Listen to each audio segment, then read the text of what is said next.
السلام علیکم ورحمۃ اللہ وبرکاتہ۔ امید ہے تمام ہی مسلمان بھائی خیر و عافیت سے ہوں گے۔ اللہ پاک تمام کو برکتیں عطا فرمائے۔ آج انشاءاللہ الکریم آپ کو ایک درود پاک کی فضیلت سنانے کی سعادت حاصل کریں گے۔ امید ہے کہ انشاءاللہ الکریم اس فضیلت کو سننے کے بعد آپ کے اندر درود پاک پڑھنے کا جذبہ پیدا ہوگا۔ حضرت وہاب بن منبہ رحمۃ اللہ تعالی علیہ سے روایت ہے، بنی اسرائیل کا ایک شخص تھا، اللہ پاک نے اسے 200 سال کی زندگی عطا فرمائی تھی، مگر افسوس اس نے اتنی لمبی زندگی میں اللہ پاک کی نافرمانیاں کرتا رہا۔ اب چونکہ اس نے اتنے گناہ کیے تھے، بنی اسرائیل اس سے نفرت بھی کیا کرتے تھے، چنانچہ اسی حالت میں اس کا انتقال ہو گیا۔ لوگوں نے نہ اسے غسل دیا، نہ کفن پہنایا، نہ اس کی نماز جنازہ پڑھی، اس مردہ جسم کو گھسیٹ کر گندگی پر ڈال دیا۔ ادھر بنی اسرائیل نے یہ انداز اپنایا، ادھر رب کائنات نے حضرت موسیٰ علیہ السلام کی طرف وحی بھیجی اور فرمایا، اے موسیٰ، ہمارا ایک بندہ انتقال کر گیا ہے، آپ اس کو غسل دیجئے، کفن پہنائیے، اس کی نماز جنازہ پڑھیے اور اس کی تدفین فرمائیے۔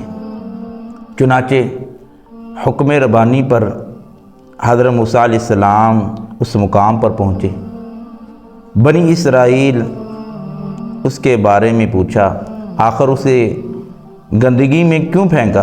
تو بنی اسرائیل نے بتایا، اے موسیٰ علیہ السلام، یہ بڑا گناہگار بندہ ہے، اس نے اپنی 200 سالہ زندگی میں گناہوں میں گزاری۔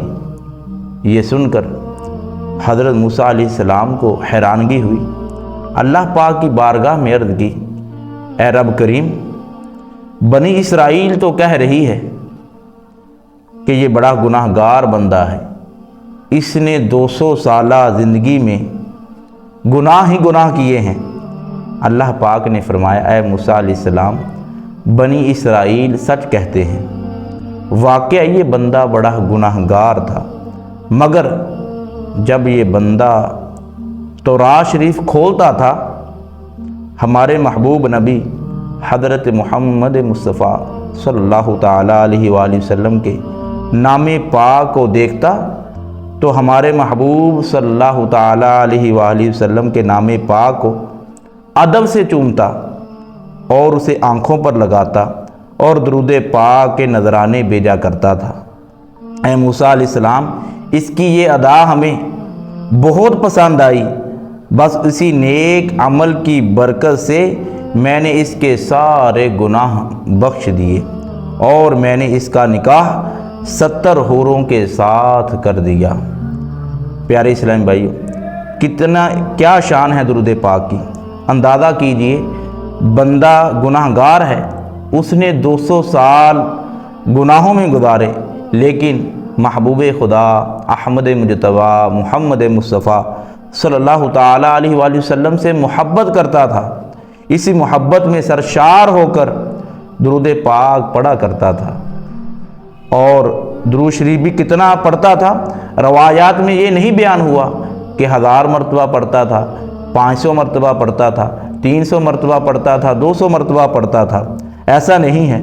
روزانہ درود پاک پڑھنے کا ذکر نہیں ہے، مگر جب تورات شریف کھولتا تھا اس وقت درود شریف پڑھا کرتا تھا، پتہ نہیں کتنا پڑھتا تھا۔ اللہ پاک اس کی یہی ادا پسند آئی، رب کائنات نے اس کے 200 سال کے گناہ معاف فرما دیے، اسے جنت بھی عطا فرمائی، مزید کرم فرمایا، 70 جنتی حوروں کے ساتھ اس کا نکاح بھی کر دیا۔ اب ذرا غور کیجیے، بنی اسرائیل کا ایک شخص تھا، اس پر اتنا کرم ہوا، تو ہم غلامان مصطفیٰ، ہم پیارے آقا صلی اللہ تعالیٰ علیہ وآلہ وسلم کی امتی ہیں، اگر درود شریف پڑھیں گے اور کبھی کبھار نہیں بلکہ روزانہ پڑھیں گے، ایک آدھ بار نہیں بلکہ کثرت کے ساتھ پڑھیں تو ہم پر اللہ پاک کی کیسی کیسی برکتیں نازل ہوں گی۔ اس لیے ہمیں چاہیے روزانہ پابندی کے ساتھ کثرت سے درود شریف پڑھنے کی عادت بنا لینی چاہیے۔ ابھی تک آپ نے اگر ہمارا چینل صراط مستقیم کو سبسکرائب نہیں کیا وہ بھی کر لیجئے، اور مزید ایسی ویڈیو دیکھنے کے لیے ہمارے چینل کو فالو بھی کیجیے۔